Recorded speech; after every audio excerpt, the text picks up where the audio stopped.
Hi, we're here with to just interview another veteran today to share with you his experiences. First of all, can you tell us your name and the rank that you were, please? My name's Randy Thomas, and my former rank was warrant officer. And what branch of the service were you with? I was in the Army and the Combat Engineer branch. Okay, and where have you gone with that experience? I've served in New Brunswick, or Machto, CFB Gagetown, I should say, in New Brunswick, and then Shiloh here in Manitoba, and CFB Petawawa. And would you care to share any memories with us about the time that you served? Lots of memories. There's 21 years of service memories to remember, but I started out my career in New Brunswick, and good memories there.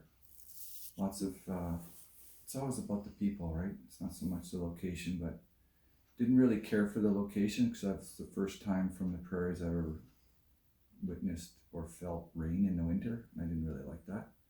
So I was always cold. For 5 years, I was cold. And that's where I learned my trade before moving out of there. So I was qualified all my skills, and combat engineering was the way to go. It was the right choice for me. And then from there, I went to Shiloh and worked for the Germans. So I was seconded from the Canadian government to the German army, and we did range maintenance, ordnance disposal, and firefighting in the ranges of Shiloh. So I spent my time trying to learn German. Didn't work out very well, but I can order a beer. And then from there, I ended up in Petawawa, Ontario, which was probably the highlight of my career, my time there. So 4.5 years there, that's where I saw the world. And that would be my career highlights there.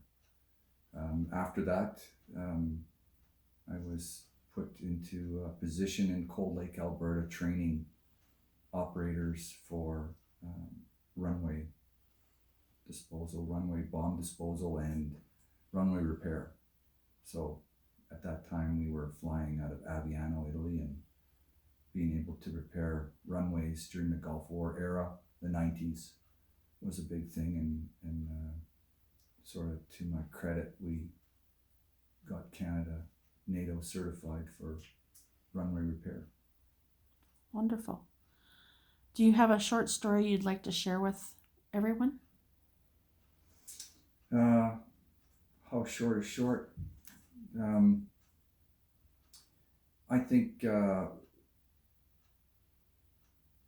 I've found my niche.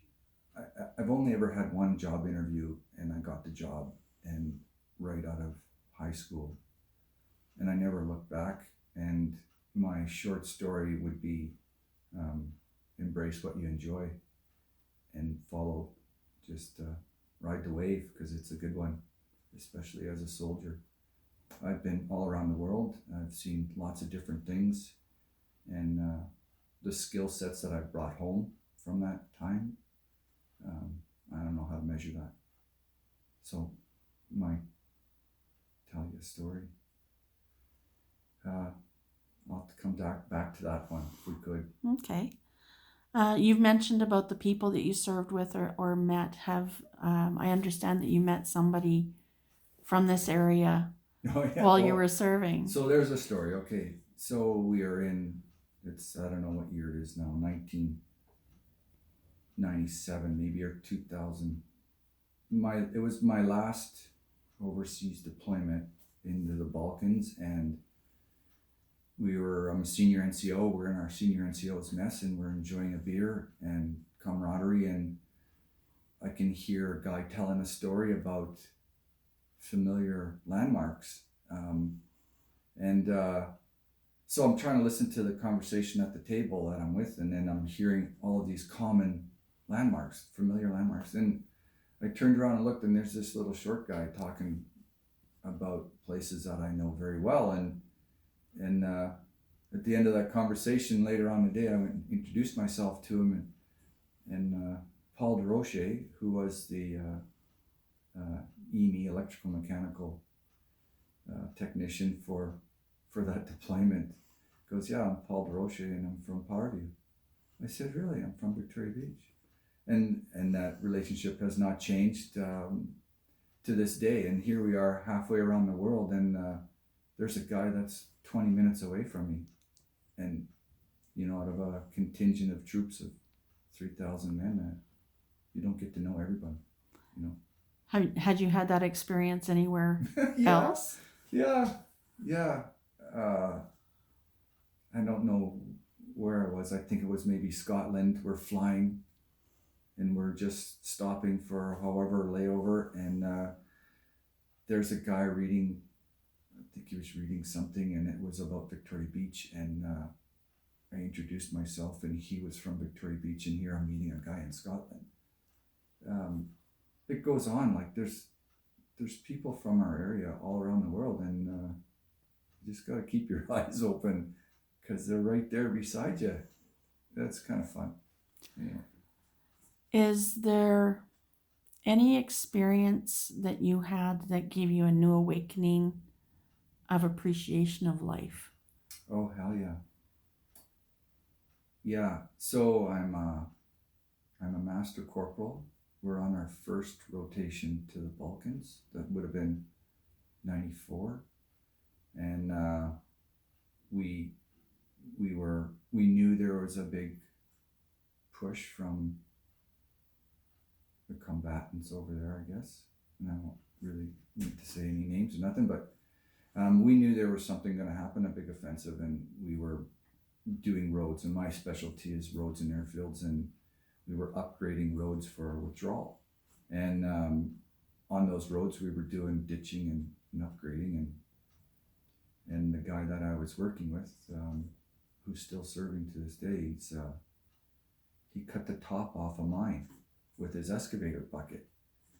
And in that rotation, they always say things happen in threes. And it was one thing after another. And I don't know if this was the second or third incident of close call. But you just learned that if your number's up as a soldier, and you just keep soldiering on. Like, you keep doing your work until something else changes. And you're always reacting, you're always problem solving. It never ends, never ends. So you keep your wits about you, and you just come to the realization that, what, if your number's up, it's up. And just appreciate what you got. And there are people that care, and make sure your house is in order as a soldier, because things can change for the good or worse. So, not to make light of it, but that was a holy moment. I won't say the other word, but it was close, as was the other two incidents that happened to other people within our troop. And we all came away from that rotation thinking, okay, well, it's real here now.